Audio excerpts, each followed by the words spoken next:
পেয়েছি, ওয়ালাকাদ কাররামনা বনি আদম, আমি বনি আদমকে সম্মানিত করেছি। এরপর আল্লাহ বললেন ওয়া হামালনাহুম ফিল বাররি ওয়াল বাহর, মানুষকে স্থলে এবং সমুদ্রে চলাচলের বাহন আমি দিয়েছি। স্থলে কিভাবে চলবে, জলে কিভাবে চলবে, এই বাহনের ব্যবস্থা করেছে কে? এই জেনজি, এই সামড়া, ইরাম করতেছো কিসের জন্য? হ্যাঁ, ইরাম করলে চলবি? হ্যাঁ, ভালোবাসার নমুনা। তোমাদের ভালোবাসার কারণে যদি আমি কোথাও দাঁড়াতেই না পারি, কোথাও বসতে না পারি, কোথাও দুটা কথা বলতে না পারি, এই ভালোবাসা দিয়ে কি হবে আমার?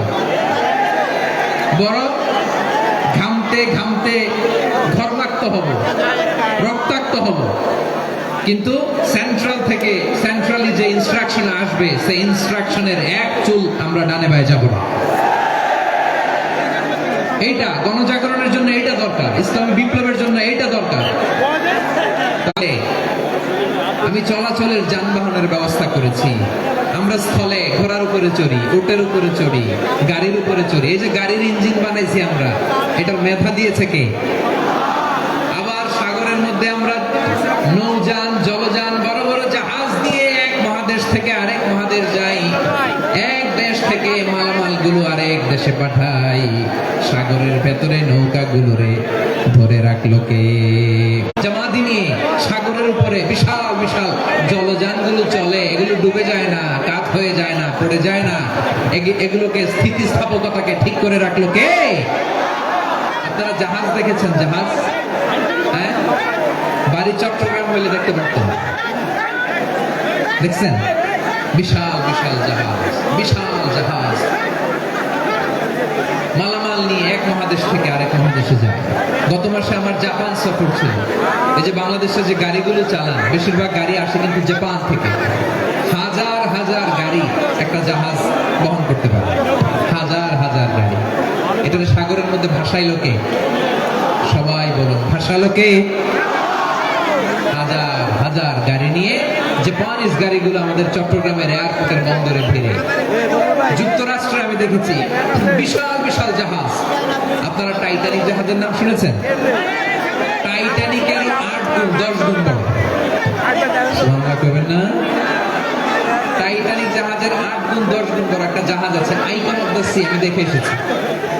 রয়্যাল ক্যারিবিয়ান দেখে এসেছি। সাগরের সামনে জেটিতে যখন দাঁড়ালাম, জাহাজটা যখন যায়, আমার মনে হচ্ছে একটা শহর, গোটা শহর, the entire city is floating on the water, পুরো একটা শহর মনে হয় পানির উপর দিয়ে ভেসে যাচ্ছে। পড়েন সুবহানাল্লাহ। এই যে আইকন অফ দ্য সি, এই ক্রুজ, এই জাহাজটা, এটার ভিতরে স্টেডিয়াম আছে। কিসের ভিতরে স্টেডিয়াম? কথা বুঝে নাই বোধহয়। স্টেডিয়াম কিসের ভিতর? সুইমিং পুল আছে, শপিং মল আছে, রেস্টুরেন্ট আছে, ক্লাব আছে, 3000 4000 রুম বিশিষ্ট, কক্ষ বিশিষ্ট হোটেল আছে। এই সবগুলোর নিয়ে এগুলো চলে সাগরের এই দোলার মধ্যে, জলোচ্ছ্বাসের মধ্যে, এই সাগরের ভেতরে এই জাহাজগুলোর ভাষায় রাখছে কে? সূরাতুর রহমানে আল্লাহ তাআলা বললেন ওয়ালাহুল জাওয়ারিল মুনশাআতু ফিল বাহরি কাল আ'লাম ফাবিআইয়ি আলা, সবাই পড়েন, ফাবিআইয়ি আলা'i রাব্বিকুমা তুকাযিবান। পাহাড় সম বড় বড় জাহাজগুলো মাল বোঝাই করে সাগরের মধ্যে ভেসে বেড়ায়। এগুলো দিয়ে মালামাল বহন করা যায়, মানুষ এক দেশ থেকে আরেক দেশে যায়। এই জাহাজগুলোর সাগরের ভেতরে ভাসায় রাখলো কে? এই আয়াতের ভিতরে আল্লাহ তাআলা সূরা বনী ইসরাঈলের এই চমৎকার আয়াতের ভিতরে আল্লাহ তাআলা বেসিক্যালি মানব জাতির প্রতি তার 4টি স্পেশাল অনুগ্রহের কথা বলেছেন। কয়টি?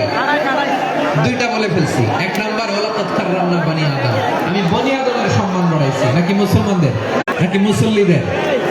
কার সম্মান বাড়িয়েছি? বনি আদম। তাহলে human dignity, the first part of the verse talks about the human dignity. 2 number অংশ আল্লাহ তাআলা বলেন ওয়া হামালনাহুম ফিল বাররি ওয়াল বাহর, স্থলে এবং সমুদ্রে আমি তাদের জন্য চলাচলের বাহন দিয়েছি। সুবহানাল্লাহ। তার আপনি smooth movement on land and sea, জলে এবং স্থলে যাতে আমরা স্মুথলি মুভ করতে পারি আল্লাহ তাআলা দিয়েছেন। 3 নম্বর আল্লাহ তাআলা বললেন ওয়া রাযাকনাহুম মিনাত তাইয়্যিবাত, মানুষের জন্য আমি পবিত্র রিজিকের ব্যবস্থা করেছি। জলে এবং স্থলে যত প্রাণী আছে সবগুলা প্রাণীকে রিজিক দেয় কে? আমাদেরকে রিজিক দেয় কে? সাগরের মাছগুলোকে, বড় বড় তিমি মাছগুলোরে রিজিক দেয় কে? বাতাসের মধ্যে ভেসে বেড়ানো বড় বড় পাখিগুলো, স্ক্যান্ডিনেভিয়ান কান্ট্রি থেকে লক্ষ লক্ষ কোটি কোটি পাখিগুলো যে এক দেশ থেকে আরেক দেশে ট্রান্সফার হয়, এগুলোর রিজিক দেয় কে? রব্বুল আলামিন বলেন ওয়া মা মিন দাব্বাতিন ফিল আরদি ইল্লা আলাল্লাহি রিজকুহা ওয়া ইয়ালামু মুস্তাকাররাহা ওয়া মুস্তাওদাআহা কুল্লুন ফি কিতাবিন মুবিন। আল্লাহু আকবার। রব্বুল আলামিন বলেন ভূপৃষ্ঠে বিচরণশীল যত প্রাণী আছে সব প্রাণীগুলোকে আমি আল্লাহ আমার নিজের কুদরতে রিজিকের বন্দোবস্ত করি। এই প্রাণীগুলো কোথায় থাকে, কোথায় যায়, সব জায়গায় আমি রিজিক পৌঁছে দেই। রিজিক কেউ দিতে পারে না, রিজিকের মালিক কে? রিজিকের মালিক তিনি আল্লাহ। এজন্য আল্লাহ তাআলা বললেন ওয়া রাযাকনাহুম মিনাত তাইয়্যিবাত। এরপর আল্লাহ বললেন ওয়া ফাদ্দালনাহুম আলা কাসীরিম মিম্মান খালাকনা তাফদীলা। আমি যত প্রাণী সৃষ্টি করেছি সকল প্রাণীর মধ্যে মানুষের মর্যাদা শ্রেষ্ঠত্ব আমি দিয়েছি। সুবহানাল্লাহ পড়েন। তাহলে 1 নম্বরে আল্লাহ বললেন আমি বনি আদমের মর্যাদা বাড়ালাম। এরপরে বললেন স্থলে এবং সমুদ্রে চলাচলের জন্য যানবাহন দিলাম। 3 নম্বরে আল্লাহ বললেন পবিত্র রিজিকের ব্যবস্থা করে দিলাম। এরপরে আল্লাহ বললেন যত প্রাণী আছে, সৃষ্টি আছে, সবগুলার উপরে আমি মানুষকে শ্রেষ্ঠত্ব দিলাম। সুবহানাল্লাহ। তাহলে সবচেয়ে বেশি শ্রেষ্ঠত্ব মানুষের। কার? মানুষের। শুধু তাই নয় প্রিয় ভাইরা, আকাশ এবং জমিনে যা কিছু আছে সবকিছু মানুষের জন্য, মানুষের কল্যাণে, মানুষের প্রয়োজনে, মানুষের বশীভূত করে সৃষ্টি করেছেন কে? রব্বুল আলামিন বলেন হুয়াল্লাযী খালাকা লাকুম মা ফিল আরদি জামিআ।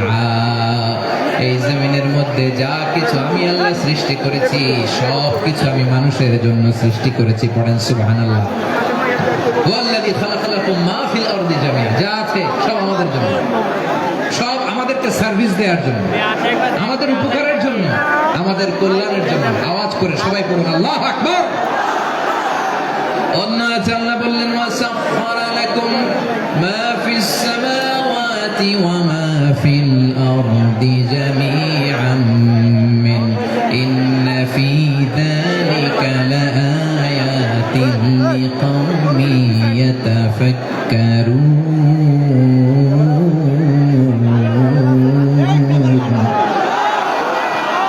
প্রথম আয়াতে আল্লাহ বললেন জমিনে যা আছে সব তোমাদের কল্যাণে আমি সৃষ্টি করলাম। এরপরে আল্লাহ বললেন আকাশেও যা আছে সব তোমাদের জন্য সৃষ্টি করলাম, তোমাদের অনুগত বানিয়ে দিলাম। পড়েন সুবহানাল্লাহ। মানুষের কি ব্রেইন দেখেন, মানুষ জমিন ছেড়ে আকাশে চলে যায়। পাখি দেখে মানুষের শখ হলো পাখি যেহেতু উঠতে পারে আমরাও পারবো। অরবিল রাইট, উইলবার রাইট, 2 ভাই মিলে আঁকা ঝোঁকা করতে করতে করতে করতে প্লেন বানায় ফেললো। সুবহানাল্লাহ। এখন পাখিও ওরে, আমরাও ওরি। এরপরেই মানুষের কৌতূহল থামে না এখানে। মানুষ চলে গিয়েছে চাঁদে। কোথায় গেছে? এখন কিন্তু চাঁদে জমি বিক্রি হয় জানেন। পৃথিবী নিয়ে মারামারি শেষ। রাশিয়া আমেরিকা এখন ধরছে চাঁদ আর মঙ্গল গ্রহ। এখন চাঁদে জমি বিক্রি হয়, মঙ্গলে জমি বিক্রি হয়। এই চাঁদ, মঙ্গল, বৃহস্পতি, শনি সব আল্লাহ তাআলা আমাদের জন্য বানিয়েছেন। সুবহানাল্লাহ পড়েন। মানুষ সাগরের উপরে চড়ে, শূন্যে ভেসে বেড়ায়, পাহাড় কেটে সুড়ঙ্গ বানায়, টানেল বানায়। মানুষ ব্রডব্যান্ডের লাইন নিয়ে যায় সাগরের ভেতর দিয়ে এক দেশ থেকে আরেক দেশে, এক মহাদেশ থেকে আরেক মহাদেশে। সুবহানাল্লাহ পড়েন। তার মানে গোটা বিশ্বের সবকিছুর উপরে control, superiority over all creatures, সবকিছুর উপর কন্ট্রোল, মনিটরিং, নিয়ন্ত্রণ এটা প্রতিষ্ঠা করে দিয়েছে কে? এই জন্যই মানুষের শ্রেষ্ঠত্ব। ওয়ালাকাদ কাররামনা বানি আদম, আমি বনি আদমের সম্মান বাড়িয়েছি, মর্যাদা আমি বাড়িয়ে দিয়েছি এই কারণে, কারণ মানুষ সবকিছুর উপর নিয়ন্ত্রণ নিতে পারে। মানুষকে নিয়ে এই কোরআনের সব আলোচনা, মানুষকে নিয়ে এই কোরআনের সব। তাই কোরআনের কেন্দ্রীয় আলোচ্য বিষয় হচ্ছে মানুষ। কোরআনের কেন্দ্রীয় আলোচ্য বিষয় কি? যশোরের ভাইয়েরা বুঝে থাকলে সবাই বলবেন কোরআনের কেন্দ্রীয় আলোচ্য বিষয় কি? এই যে আমি মূল আলোচনায় যাচ্ছি এখন। কেন মানুষ কোরআনের কেন্দ্রীয় আলোচ্য বিষয়? এই যে ভাইরা, এই যে হাত জোর করে, এই যে Jessore Gen Z, the smart people of Jessore, হাত জোর করে বলতেছে, হাত জোর করে তোদের কাছে আল্লাহর দোহাই লাগে। Stop stop. শুরুতে একবার বলেছে জায়গা না হলে আস্তে আস্তে ধাক্কা দিবা, সামনে না পিছনে দিয়ে দিয়ে বেরোয় চলে যাও। এলইডিতে দেখো, এই যে এই যে আল্লাহর ওয়াস্তে জায়গা না হলে ওদিকে যাও। কোরআনের মাহফিলে বিশৃঙ্খলা, এটা কাফিরদের আলামত। কাফিররা শীষ দিত, শীষ। বিশ্বনবী কোরআনের তাফসীর করলে কাফিররা শীষ দিত আর ক্ল্যাপিং করত, হুইসেল এন্ড ক্ল্যাপিং। তো আমরা কি এখানে বিশৃঙ্খলা করতে আসছি? তো বারবার থামানো লাগে কেন? কোনো আওয়াজ হবে না, বললাম তো। স্টপ। আওয়াজ করে বলুন কোরআনের কেন্দ্রীয় আলোচ্য বিষয় কি? সবাই বলেননি। এতগুলো মানুষ উত্তর দিলে এতটুকু আওয়াজ হয়, অন্তত আমি বিশ্বাস করি না। যশোর, আওয়াজ করে বলো কোরআনের কেন্দ্রীয় আলোচ্য বিষয় কি? মানুষ। এই মানুষ কোরআনের কেন্দ্রীয় আলোচ্য বিষয়। মানুষকে আল্লাহ স্বাধীনতা দিয়েছেন। ফামান শাআ ফালিউমিন ওয়া মান শাআ ফালিয়াকফুর। চাইলে মুমিন হতে পারো, চাইলে কাফের হতে পারো, তোমার ইচ্ছা। তবে জেনে রাখো, মুমিন হলে পাবা জান্নাত, কাফির হলে পাবা জাহান্নাম। নাও দ্য ডিসিশন ইজ ইয়ার্স। সিদ্ধান্ত তোমার, জান্নাতে যাবে না জাহান্নামে যাবে। যশোরের ভাইয়ের আওয়াজ করে কই যেতে চান, জান্নাতে না জাহান্নামে? ডান দিকে না বাম দিকে? ডানপন্থী না বামপন্থী? চিল্লা চিল্লি না চুপচাপ? চুপচাপ করে আবার চিল্লাচিল্লি শুরু করে দিচ্ছে। মাশাআল্লাহ। তাহলে কোরআনের কেন্দ্রীয় আলোচ্য বিষয় মানুষ। আমার সাথে থাকতে হবে, তোমাদেরকে নিয়ে আমি আলোচনা শেষ পর্যন্ত যাব। অনেক গুরুত্বপূর্ণ কথা বাকি আছে, আমাকে সহযোগিতা করতে হবে। মাশাআল্লাহ, এই তো ঠান্ডা হয়েছে। হ্যাঁ ঠিক আছে, ঠিক আছে, ঠিক আছে। মানুষকে আল্লাহ এত স্বাধীনতা দিয়েছেন, মানুষ চাইলে অনেক ভালো হইতে পারে। ভালোর রাস্তাও খোলা, খারাপ হওয়ার রাস্তাও খোলা। ভালো হইলে মানুষ অনেক ভালো, খারাপ হইলে অনেক খারাপ। ভালো হইলে সবচেয়ে ভালো, খারাপ হইলে সবচেয়ে খারাপ। এই জন্য সিদ্ধান্ত আপনাকেই নিতে হবে। আল্লাহ তাআলা লাকাদ খালাকনাল ইনসানা ফি আহসানি তাকওয়িম সুম্মা রাদাদনাহু আসফালা সাফিলিন। আমি মানুষকে অনেক সুন্দর অবয়বে, সুন্দর আকৃতিতে সৃষ্টি করেছি। তার শুধু চেহারার ডিজাইনটাই সুন্দর নয়, তার ব্রেনটা বড্ড সুন্দর, তার মানসিকতা বড্ড সুন্দর, তার সৃজনশীলতা বড্ড সুন্দর। পড়েন সুবহানাল্লাহ। আমাদের চেহারা, অবয়ব, ডিজাইন যে সুন্দর তা না, আমাদের ব্রেনটা অনেক সফিস্টিকেটেড ব্রেন, অনেক সফিস্টিকেটেড। এই 1.5 কেজি ব্রেন ইউজ করে মানুষ গোটা বিশ্বে সভ্যতা বিনির্মাণ করেছে, ঠিক কিনা? এই ব্রেন আল্লাহ তাআলা আমাকে দিয়েছে। এটাকে কাজে লাগালে, আপনার সিক্স সেন্স কাজে লাগালে আপনি অনন্য মানুষ হয়ে উঠবেন, মহামানবে রূপান্তরিত হবেন। মানুষ হতে পারে, চাইলেই মহামানব হতে পারে। আবার যদি মানুষ চায় খারাপও হতে পারে। আল্লাহ বলেন শুধু ভালোই না, ভালো হতে চাইলে অনেক ভালো তুমি হতে পারো, আবার খারাপ হতে চাইলে অনেক খারাপ তুমি হতে পারো। সুম্মা রাদাদনাহু আসফালা সাফিলিন।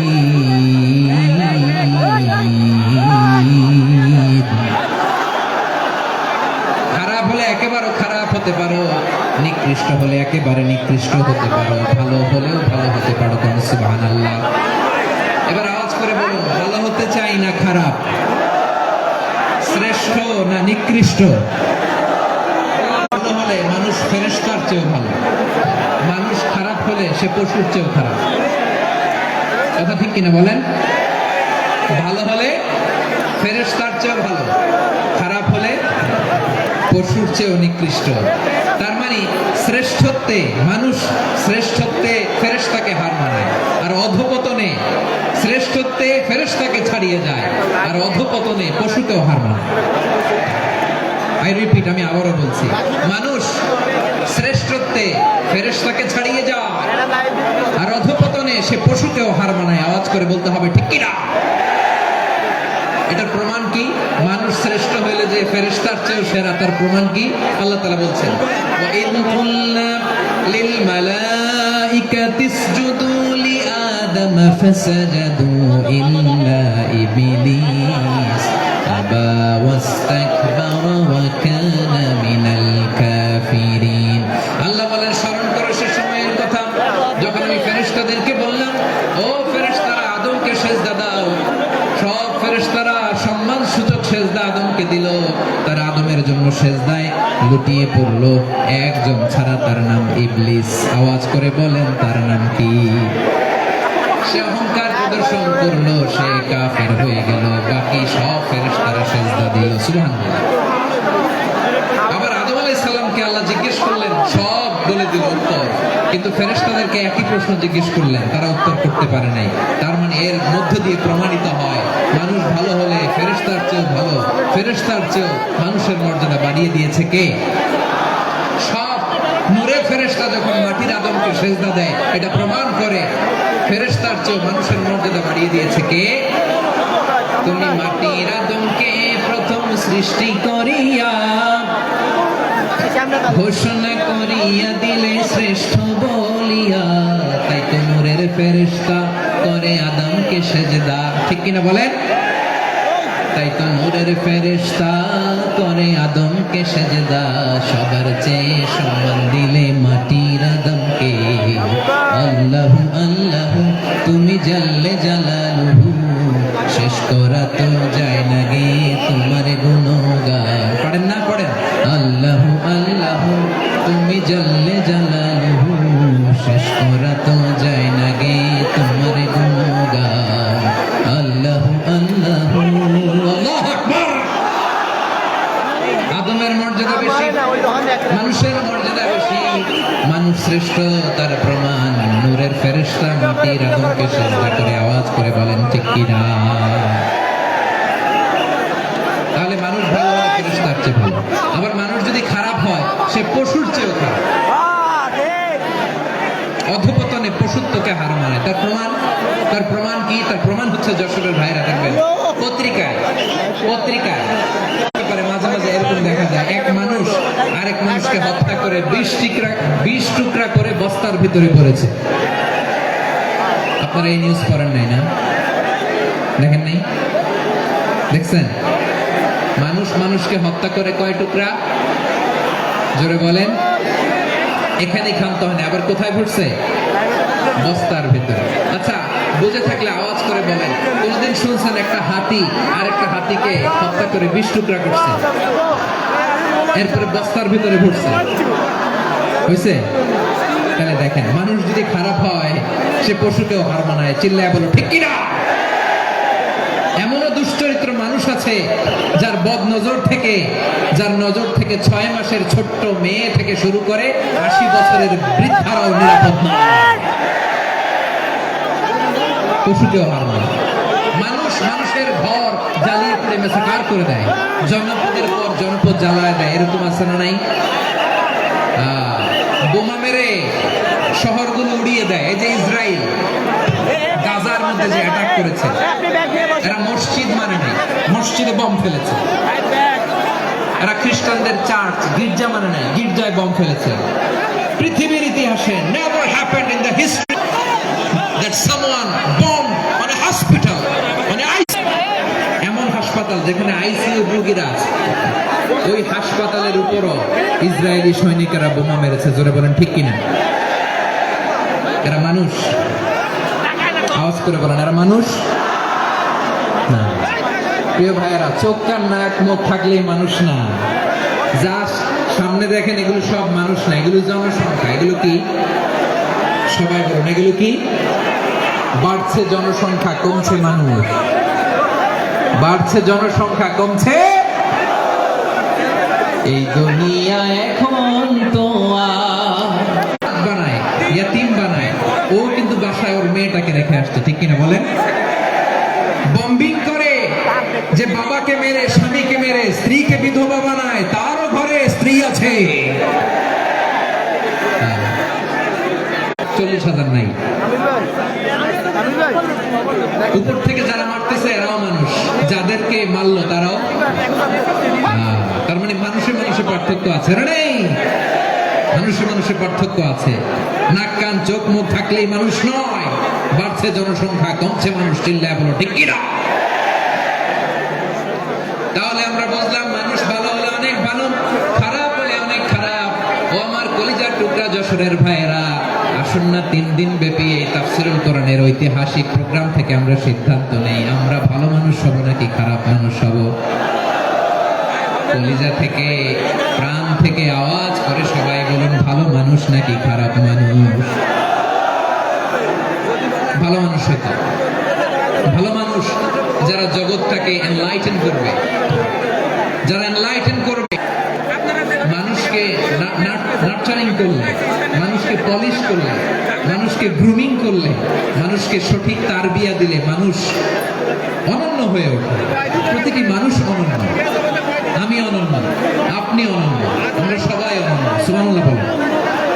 মানুষকে আল্লাহ তাআলা দিয়েছেন অসীম ক্ষমতা, অসীম ক্ষমতা। সুবহানাল্লাহ। একটা মানুষ পারেন এমন কিছু নাই, একটা মানুষ পারেন এমন কিছু নাই। বিশ্বাস করতে হবে, মানুষ যা কল্পনা করতে পারে ওইটা মানুষ করে দেখাতে পারে। যশোরের ভাইয়ের, আই রিপিট, আমি আবারও বলছি, এই চিল্লাচিল্লি করলে আমার এই গুরুত্বপূর্ণ কথা তোমরা মিস করবে, মিস করবা। কপাল পড়া হয় না, আওয়াজ করে কপাল পড়া হবে না। আমার দিকে তাকাও। মানুষ, মানুষ যা 20 কোটি শুক্রাণুর প্রতিযোগিতায় সবাই পেছনে ফেলে সেদিন আমি সফল হয়েছিলাম, সেদিন আমি বিজয়ী হয়েছিলাম। সেদিন আমি এত ছোট ছিলাম, মাইক্রোস্কোপ দিয়েও আমার অস্তিত্ব টের পাওয়া যায় না। সুবহানাল্লাহ। বিশ্বনবী বলেন, আন-নাসু মাআদিন কামাআদিনিদ যাহাবি ওয়াল ফিদ্দা, খিয়ারুহুম ফিল জাহিলিয়াতি খিয়ারুহুম ফিল ইসলাম। Peoples are like mines of gold. না ঠিক কি না?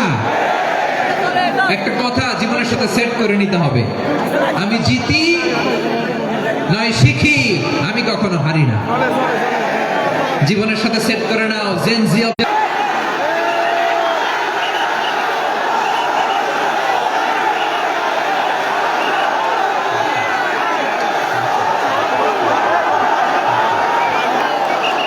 ঠিক হবে, তারা যুগ শ্রেষ্ঠ আলেম হবে। সেই একদিন এই বাংলাদেশের পার্লামেন্টে যে বক্তব্য দিয়ে যশোরের পক্ষে কথা বলবে। আপনি জানেন না, কাউকে ছোট করবেন না, আপনি ওর কনফিডেন্স আপনি কমাবেন না। আছে নেককার নারী। সুবহানাল্লাহ। ভাইয়েরা, বোনের সাথে খারাপ আচরণ করো না। সন্তান, মায়ের সাথে খারাপ আচরণ করো না। আমাদের মায়েরা আমাদের asset, they are our priceless asset. ইসলাম চর্চা করুন, কোরআন চর্চা করুন, নৈতিকতা দিয়ে নিজেকে সাজান। যশোরের জেনজি, নিজেদেরকে প্রস্তুত রাখো আগামীর বাংলাদেশের জন্য। নৈতিকতা। এদেশে সকল কাজে সবাই বলে বিসমিল্লাহ, এদেশে ভালো কিছু দেখে শুনে হাসি মুখে সবাই বলে মাশাআল্লাহ, সুবহানাল্লাহ, সুবহানাল্লাহ, সুবহানাল্লাহ।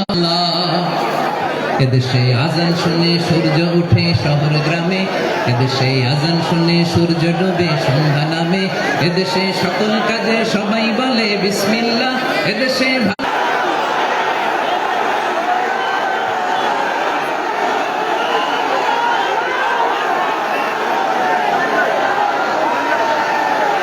মাশাআল্লাহ।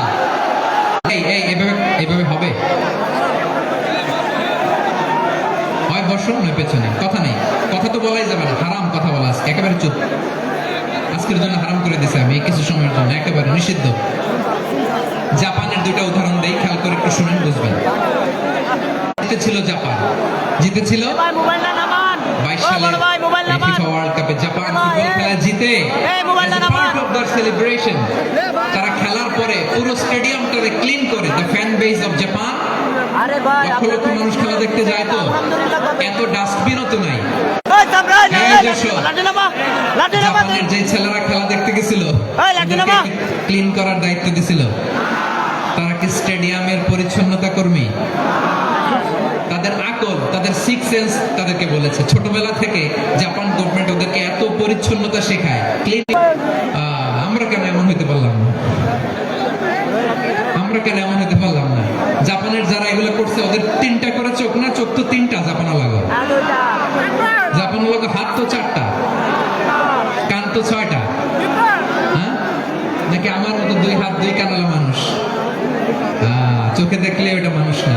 চিন্তা করছেন? তার মানে জাপানিজদেরকে যে গ্রুমিং করে শেখানোর মাধ্যমে পরিচ্ছন্ন বানানো গেছে। ওরা যেমনি মানুষ, আমরাও মানুষ। আমাদের সন্তানদেরকে শেখালে তারাও পারবে। পারবে কিনা? 2 নম্বর উদাহরণ বলি, চট্টগ্রাম তো ব্যয় নির্ধারণ করা হয়েছে। সরকার, তৎকালীন সরকার, 2019-এর সরকার, কারা ছিল তো জানেন?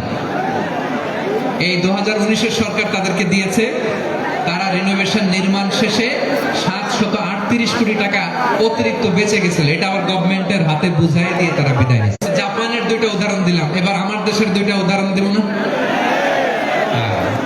বাংলাদেশের 2টা উদাহরণ দিই। 1 নম্বর উদাহরণ, গত সপ্তাহে আপনারা জানেন কক্সবাজারে আমার একটা প্রোগ্রাম ছিল, তো হেলিকপ্টারে গিয়েছিলাম। ফেনী জেলা যখন পার হচ্ছি, আমি দেখলাম 3টা উইন্ডমিল ছিলেন তো, বিশাল পিলার, 3টা-4টা পাখা থাকে। বায়ু বিদ্যুৎ কেন্দ্র, বাংলাদেশের প্রথম বায়ু বিদ্যুৎ কেন্দ্র এটা। মুহুরী প্রজেক্ট বলে এটা সম্ভবত, মুহুরী প্রজেক্ট। তো সাগরের বাতাসের ঝাপটায় এটা ঘুরে এনার্জি হয়, ইলেকট্রিসিটি উৎপাদন হয়। আমি পাইলটকে বললাম, ভাই এগুলো থেকে কেমন ইলেকট্রিসিটি উৎপাদন হয়? কয়, হুজুর একটু হয় না, কিছুই হয় না। কিছুই হয় না মানে? বলে, হুজুর বাংলাদেশে যত উইন্ডমিল আছে এটার পাখা একটাও ঘুরে না। আল্লাহ, বলেন কি? তাহলে যে কোটি কোটি টাকা ব্যয় করে যে উইন্ডমিল, কয় হুজুর ভিতরে ফিটফাট, উপরে ফিটফাট, ভিতরে সদরঘাট। তার মানে কোটি কোটি টাকা দিয়ে উইন্ডমিল বানায়, এখানে কিছু নাই। দুর্নীতির আড্ডাখানা, আখড়াখানা বাংলাদেশ, ঠিক কিনা বলেন? আরে জাপানিজরাও মানুষ, আমরাও মানুষ। আমার এক নিকটাত্মীয় সরকারি চাকরিজীবী, উনি আমাকে বললেন, বাংলাদেশের আর একটা উদাহরণ দেখ। উনি আমাকে বললেন যে প্রতি বছর আমাদের অফিসের ফার্নিচার চেঞ্জ করে। বললাম, প্রতি বছর ফার্নিচার চেঞ্জ করে কেন? বলে যে ফার্নিচার নতুন পারচেজ করলেই তো এখানে টাকা, নতুন কিনতে পারলেই টাকা, নতুন উন্নয়নের সবক শোনাতে পারলেই টাকা। প্রথম আলোর রিপোর্ট, কি আলো? প্রথম আলোর রিপোর্ট, গত 15 বছরে উন্নয়নের নামে লুটপাট হয়েছে প্রায় 3.25 লাখ কোটি টাকা। কার রিপোর্ট? আমাদের বানানো কথা? প্রথম আলোর রিপোর্ট। গত 15 বছরে কারা ছিল জানেন তো? হ্যাঁ, শুধু ওনাদেরকেই দোষ দিয়ে লাভ নাই। স্বাধীনতার পর থেকে শুধু শাসকের হাত বদল হয়েছে, আমরা কিছু পাই নাই, ঠিক কিনা বলেন? শুধু ওনাদের দোষ দিয়ে কি লাভ? একদল খাইছে, আরেকদল খাওয়ার জন্য রেডি হয়ে আছে। আমরা এরকম চাই না। আমরা চাই স্বাধীন সার্বভৌম বাংলাদেশ। আমরা চাই দুর্নীতিমুক্ত বাংলাদেশ। আমি নিউজটা যে কতবার বললাম, এটা কি সম্ভব? 3.25 লাখ কোটি টাকা লুটপাট, মানে লুটপাট করতে করতে এদেশের জনগণকে ফুটপাতে বসাই দিচ্ছে। জাপানের মানুষও মানুষ, আমরাও মানুষ। সিদ্ধান্ত আপনার, কোন মানুষ হবেন, ভালো মানুষ না খারাপ মানুষ? আজকের আলোচনার বিষয় হচ্ছে মানব সম্পদের উন্নয়ন, human resource development. It's a process to increase the capacity of knowledge, skill, capacity of the people of a country. একটা দেশের মানুষের জ্ঞান, তাদের দক্ষতা কি করে বাড়ানো যায়, বাড়িয়ে দেশের উন্নয়ন বাড়ানো যায়, এটাই হচ্ছে মানব সম্পদ উন্নয়নের মূল কথা। তাহলে মানব সম্পদ হচ্ছে একটা দেশের সবচাইতে শক্তিশালী পুঁজি। প্রাকৃতিক সম্পদ, খনিজ সম্পদের চেয়েও দামি হচ্ছে মানব সম্পদ। আমার প্রিয় দর্শক, প্রাকৃতিক সম্পদ, খনিজ সম্পদের চেয়ে দামি সম্পদ কি সম্পদ? আল্লাহ তাআলা দয়া করে আমাদেরকে এই মানব সম্পদ দিয়েছেন। আসুন আমাদের এই মানুষগুলোকে আমরা সোনার মানুষ বানাই। রাজি আছেন তো সবাই? রাজি আছেন? মানুষ পারে না এমন কোনো কিছু নাই। চাইলে সব পারে। এজন্য মানুষকে তারবিয়া দিতে হবে, যথাযথভাবে তাদেরকে গড়তে হবে। আসুন আমরা সিরাতের আয়নায় বিশ্বনবীর জীবনী থেকে দেখি তিনি কিভাবে হিউম্যান রিসোর্সকে ম্যানেজ করতেন। যদি আপনাদের সময় হয় দু একটা উদাহরণ দিয়ে আজকে আমি আমার আলোচনা বিদায় নিব। হবে সময় হবে কয়েক মিনিট। শান্ত থাকবেন তো? শান্ত থাকবা? ঠিক আছে। এই ধাক্কার মধ্যে ঢুকছে, এবার মজা বুঝতেছে তো? মনে করছিলাম না? ঠিক আছে, ঠিক আছে। যে আওয়াজ করে আমি ওকে দেখতেছি, কে কে আওয়াজ করে দেখতেছি। শেষ কথা, শেষের দিকে চলে আসছি।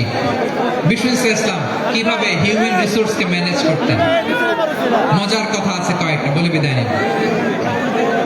বিশ্বনবী কিভাবে এই মানব সম্পদকে ম্যানেজ করতেন। বিশ্বনবী he was a very good talent hunter, চৌকস ট্যালেন্ট হান্টার ছিল। কার মধ্যে কি ট্যালেন্ট আছে দেখলেই বুঝে ফেলতেন। সুবহানাল্লাহ পড়বেন না? কি নবী আমরা পেয়েছি। He was a very good talent hunter. আমার নবী তিনি চৌকস ট্যালেন্ট হান্টার ছিলেন। কার মধ্যে কি প্রতিভা বের করতেন, ওই প্রতিভাকে ইসলামের কল্যাণে কাজে লাগাতেন। সুবহানাল্লাহ বলেন। যাকে যেই জায়গায় সেট করলে ভালো হবে তাকে ওই জায়গায় সেট করতেন। কয়েকজন সাহাবীর জীবনে শুনি। আবু মাহজুরা রাদিয়াল্লাহু তাআলা আনহু, মক্কার মুয়াজ্জিন, আগে ছিল মুশরিক, পরে হয়েছেন মুমিন। উনি কিভাবে মুমিন হইলেন এই ঘটনাটা একটু আপনাদের শোনাতে চাই। তো আপনাদের তো সময় নেই হাতে, সময় আছে? এই জেনজি শেষ করে দেব আজকে প্রোগ্রামটা। 1 ঘন্টা ধাক্কা ধাক্কি করে কেমন দাঁড়ায় আছে আমি বুঝলাম না।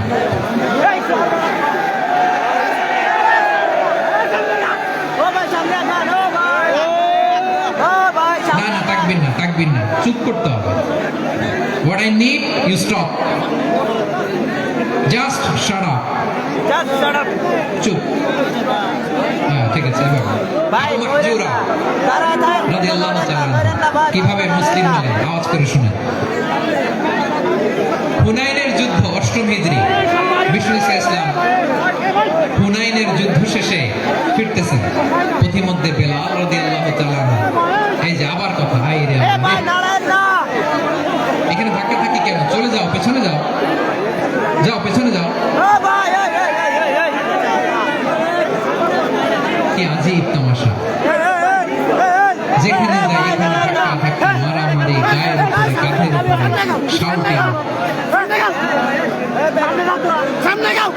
অনেক গুরুত্বপূর্ণ কথা পয়েন্ট করে নিয়ে আসে যে বলবো, এই শাউট করার কারণে প্রোগ্রামটাই নষ্ট করে দেয়। আসছে আমার ভালোবাসা দেখাইতে, প্রোগ্রামটা শেষ করে দিয়ে চলে যায়। স্টপ।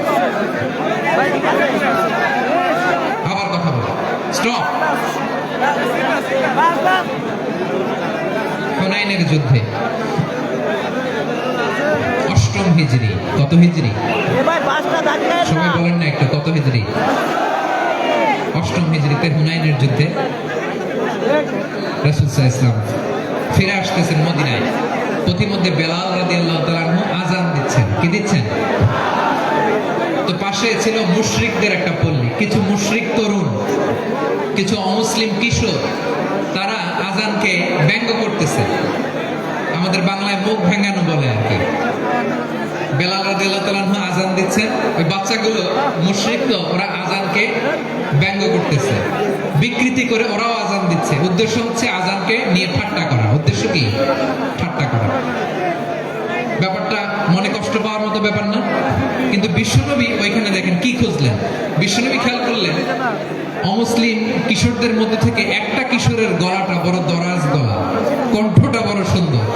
খেয়াল করে দেখলেন যে কিছু কিশোর বেলালের আযানকে ব্যঙ্গ করে, বিকৃতি করে, কিন্তু একজনের কণ্ঠ দেখতে পাচ্ছেন না এত দূরে, কিন্তু কণ্ঠটা বড় সুন্দর, দরাজ গলা। বিশ্বনবী সাহাবীদেরকে বললেন, ধরো, এগুলারে ধরো। সবগুলারে ধরে বিশ্বনবীর সামনে আনা হলো। ওরা হাঁটু গেড়ে বসলো। বিশ্বনবী বললেন, তোমাদের মধ্যে কে যেন ব্যঙ্গ করে আযান দিচ্ছিল, তার গলাটা বড় উঁচু, গলার বেসটা বড় মজবুত, মেলোডিয়াস, সুমধুর কণ্ঠ। কে? আবু মাহজুরা বলে, আমার বন্ধুরা সবাই আমার দিকে আঙ্গুল দেখায়, আমি পড়ে গেছি বিপদে। রাসূল সাল্লাল্লাহু আলাইহি ওয়াসাল্লাম বাকি অমুসলিম তরুণদেরকে ছেড়ে দিলেন, বললেন তোমরা যাও। এবার আবু মাহজুরারে পাইছে। আবু মাহজুরার চুলের মধ্যে হাত দিলেন বিশ্বনবী, মাথায় হাত দিয়ে বললেন, এবার আযান দাও দেখি। আবু মাহজুরা বলে, আমি তো আযান দিতে জানি না। কারণ আমি তো বেলালেরটা শুইনা দিছি, আমার তো মুখস্থ নাই, আমি তো আজান দিতে জানি না। বিষ্ণু বললেন, জানো না? তাহলে আসো, আমি তোমারে শিখাই দিই। সুবহানাল্লাহ। আবু মাহজুরা হাঁটু গেড়ে বসে বিশ্বনবীর মোবারক হাত আবু মাহজুরার চুলের মধ্যে। বিশ্বনবী আজানের মুআল্লিম। আবু মাহজুরাকে বলতেছে, ঠিক আছে তোমারে শিখাই দিচ্ছি, আমি যা যা বলবো আমার সাথে সাথে বলো, পারবা? আবু মাহজুরা বলে, পারবো। বিশ্বনবী আজান দিচ্ছেন মাথায় হাত দিয়ে, আল্লাহু আকবার,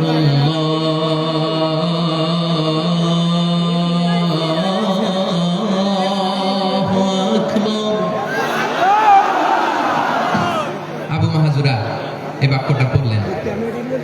বিশ্বনবী দ্বিতীয় বাক্য পড়তে আরম্ভ করলেন, আল্লাহু আকবার,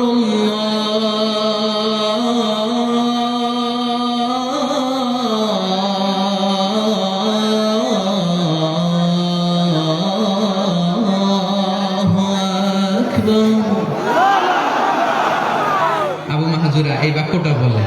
বিশ্বনবী আবু মাহজুরার মাথার মধ্যে হাত দিয়ে তৃতীয় বাক্য বললেন, আশহাদু আল্লা ইলাহা ইল্লাল্লাহ,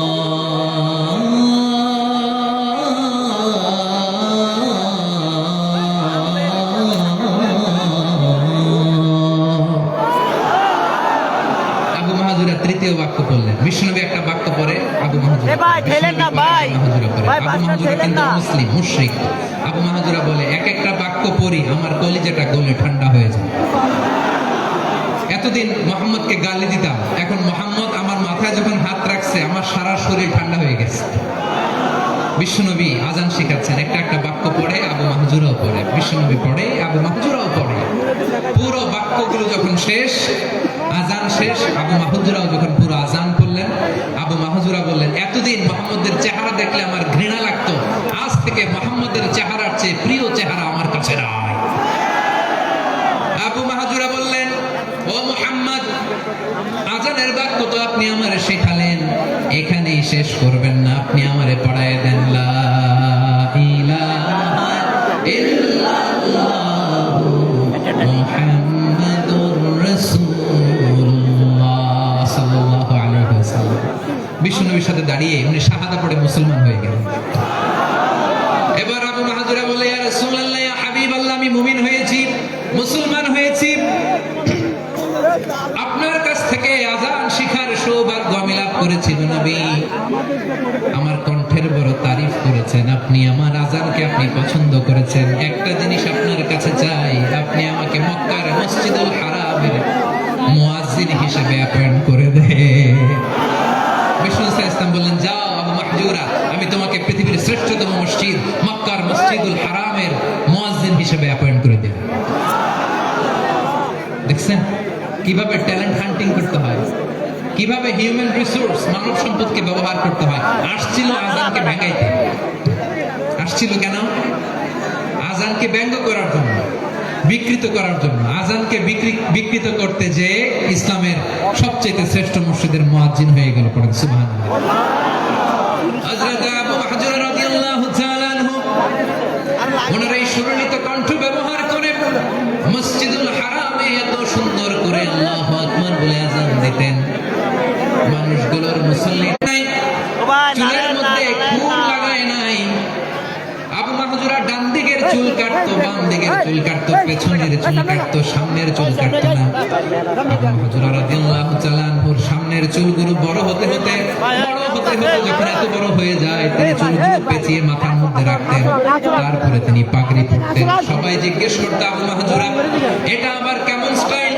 দেখতে তোমার কি গেরে? পেয়ারা নবীর সামনে বসেছিলাম, আমার এই মাথার চুলের মধ্যে মুবারক হাত লাগিয়ে বিশ্বনবী নিজে আমাকে আজানের প্রতিটা বাক্য শিক্ষা দিয়েছেন। বিশ্বনবীর মুবারক হাত, পবিত্র হাত আমার মাথার চুলের যেই জায়গায় লেগেছে, আমি চাই ওই চুলগুলা নিয়ে আমি আমার কবরের ভিতরে যাব। সাইয়েদনা আবু রাদিয়াল্লাহু তাআলা আনহু ইন্তেকালের আগের পর্যন্ত মাথার সামনের চুলগুলা কাটে নাই। মাথার সামনের চুল তিনি কাটেন নাই। সুবহানাল্লাহ বিহামদি। কেমন ভালোবাসতেন বিশ্বনবী সাহাবীদেরকে, সাহাবারা কেমন ভালোবাসতেন বিশ্বনবীকে। সামনের চুলগুলো বড় হতে হতে এত বড় ছিল, পেঁচিয়ে রেখে পাগড়ি পরতেন, কাটতেন না। নবীর হাত লেগেছিল, সুবহানাল্লাহ পড়ে। তাহলে what is the lesson, moral of the story কি? মোরাল অফ দ্য স্টোরি হচ্ছে, আসছিল আজানকে ব্যঙ্গ করার জন্য, বিকৃত করার জন্য, হয়ে গেল মসজিদুল হারামের মুয়াজ্জিন। দেখেন বিশ্বনবী একটা খারাপ সিচুয়েশনের মধ্যে থেকে কি ভালো জিনিস বের করে আনলেন। আমি যে শুরুতে বলেছি কিভাবে তিনি হিউম্যান রিসোর্সকে ডেভেলপ করেছেন, ম্যানেজ করেছেন।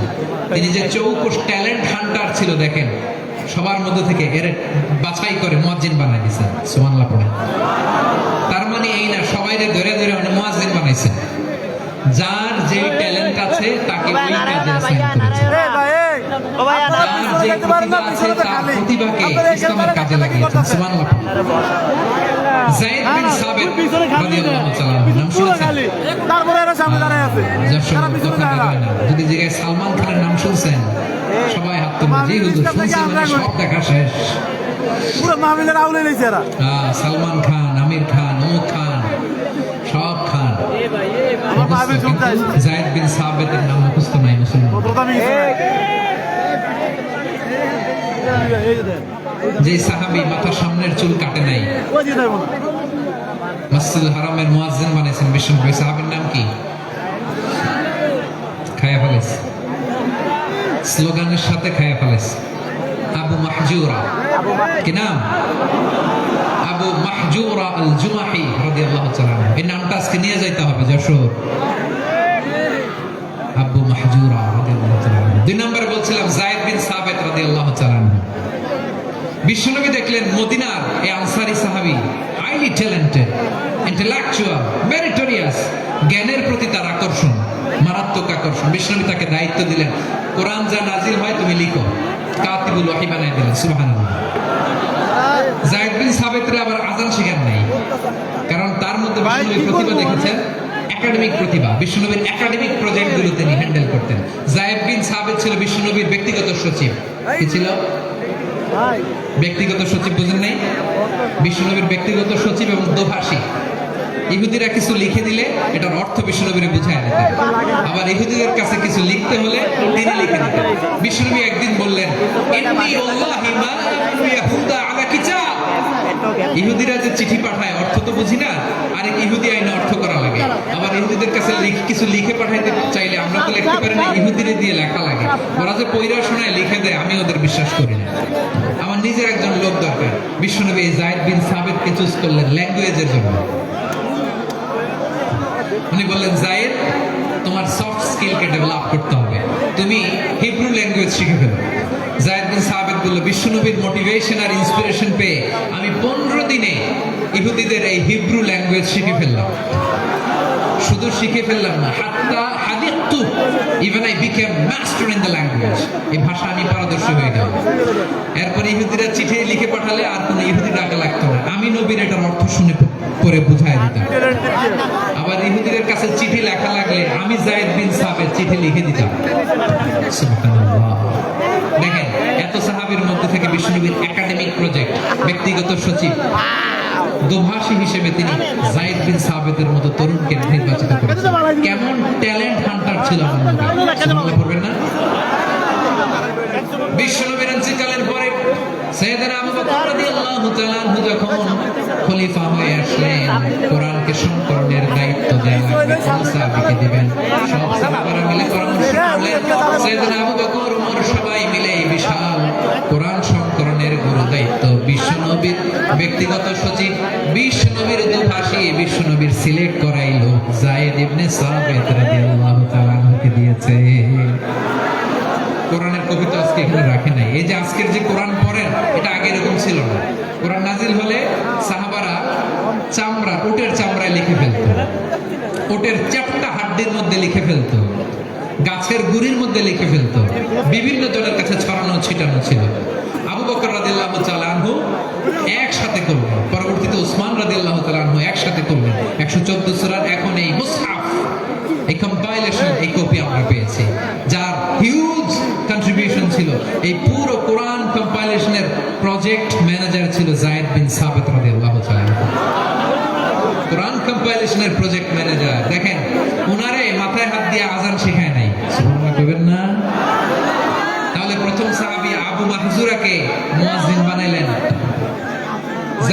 সাবিতকে ব্যক্তিগত সচিব আর দোভাষী বানালেন। মুসআব ইবনে উমাইর রাদিয়াল্লাহু তাআলা আনহুকে ইসলামের প্রথম অ্যাম্বাসেডর বানালেন। তাহলে তৃতীয় নম্বর একজন সাহাবীর নাম বলছেন মুসআব ইবনে উমাইর। মুসআব কি নাম? নামটা কেমন লাগে? আরে ভাই বাকিদের ভালো লাগে না? এই এই আর কয়েকটা মিনিট দেওয়া যাবে না আমাকে? আল্লাহর রাস্তায় হ্যাঁ ঠিক আছে। আমি তোমাদেরকে ভালোবাসা দেখাবো, দোয়া করবো যদি চুপ থাকো, একেবারে চুপ, কষ্ট সহ্য করো। বাকিরা যা সওয়াব পাবে তোমরা ডবল পাবে, যেহেতু কষ্ট বেশি, কিন্তু চুপ। 3 নাম্বার সাহাবীর নাম মুসআব। এই ঢাকাঢাকি কেন? ঢাকাঢাকি কেন হবে? না না না, এরকম হলে আসবো না যশোর, আমি আর আসবো না। হয় পিছনে চলে যাও, নাহলে চুপ, ঢাকাঢাকি না। 3 নাম্বার সাহাবীর নাম মুসআব। কি নাম? He was the first ambassador in Islam. ইসলামের প্রথম ডিপ্লোম্যাট, প্রথম কূটনৈতিক, ইসলামের প্রথম কূটনৈতিক, ইসলামের প্রথম ডিপ্লোম্যাট, প্রথম অ্যাম্বাসেডর মুসআব ইবনে উমাইর। মক্কার তরুণ যুবক, উনি পারফিউম লাগাইলে মানুষ দেখলেই বুঝতো এটা মুসআব লাগাইছে।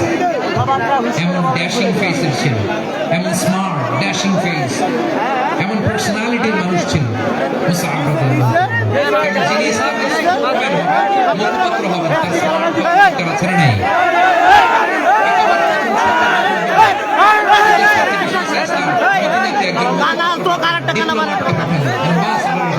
তিনি হচ্ছেন মুসআব ইবনে উমাইর। বিশ্বনবী দেখলেন সে অনেক স্মার্ট, ডেডিকেশন আছে, সিনসিয়ারিটি আছে। মদিনায় যে আউস খাজরাজ গোত্রের নেতাদের সাথে ডিল করতে হবে, ইহুদিদের সাথে ডিল করতে হবে, এখানে একদম পাক্কা জাদু খেলোয়াড়ের দরকার আছে না নাই? মুসআব ইবনে উমাইর এবং বিশ্বনবী ইসলামের এই চুজিংটা, এই সিলেকশনটা এত সুন্দর ছিল। তিনি মদিনাতে যে বিশ্বনবী আসার আগেই মদিনার জমিনকে তিনি উর্বর করে ফেলছেন। প্রতিটা ঘরে ঘরে কালিমার দাওয়াত তিনি পৌঁছায় দিয়েছেন।